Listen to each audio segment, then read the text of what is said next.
Hello everyone, my name is Chidowere Jombu, your presenter. Um, in today's class, we are going to look at a different kind of motion, but not on a linear surface again, but on an inclined plane.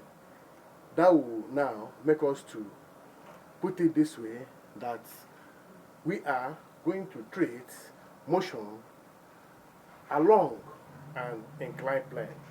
Okay, now let's have motion of a body. Okay, let's go through capital letter. Motion of a body along an inclined plane. So we have this as our caption in today's class. Okay, now how do we go about this? We are going to consider a body of mass M. A body of mass M. We consider a body of mass. Hey, sorry. Consider a body of mass M. And this body of mass M, which we are considering, is lying on a smooth plane, but inclined at an angle, theta, alpha, beta, whatever you can term it to get the value of your angle of inclination on the horizontal. Now, we have said that we are considering a body of mass M. This body of mass M now is on a plane surface but inclined. A body of mass on a plane inclined surface, and it makes an angle of alpha to the horizontal and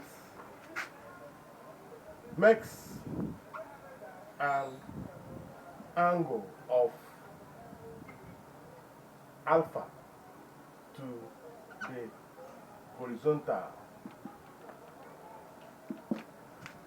Now, we are going to put an accurate, concise, precise diagram to picture out all we are saying now. Now, how will our diagram go now? See how our diagram go. First of all, we are considering the body of mass M. Now, let's have, this is our inclined plane. This is our inclined plane. So this is our inclined plane now. You can see, this is our inclined plane. You can see it's inclined. And remember, we have a body of mass, M. This is a body of mass, M. Okay, now, this body of mass M is resting on this smooth plane inclined surface to the horizontal, but we are told that it's made an angle of alpha. So here now, we have an alpha here. So, having done this, what next? What next is the forces. The forces acting on this very system. So now, how do we go about the forces? First and foremost, let's record that in as much as this is a body of mass and it's on the surface, that a force known as gravity will be acting on this very particular surface. That means, and that gravity contributes to what we call weight. The weight of this very particular body of mass now is acting downward. So let's achieve that now. We have something like this. Then we have this here.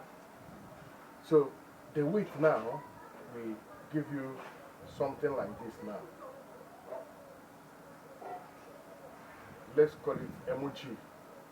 Now, this now is under force, which will come to that. Now, we have gotten MG, the force that is acting as a weight from this very particular surface, is acting on the surface of this very particular body of mass. Now, another force we are going to get now is the normal reaction. This normal reaction, R is the force of reaction. It's a force of reaction. From this plane you are seeing here, the force of reaction that is acting on this very particular body now is known as a normal reaction. And of course, you know, since it is a plane, it will now act upward. It acts upward. So, R is the force of what? Reaction. It acts upwards. It acts upwards. So we have defined R now. Then we now still have to define this now. We call this here F. And what is this F? F is the force that tends to keep the body in motion in the upward manner or in the upward direction or up the plane. So this is what F is. So we now have that F is the force that tends to move the body up the plane. So we have defined F now, and we can also define another force here now. This force here now is called mg sine alpha. Mg sine alpha is this force here now.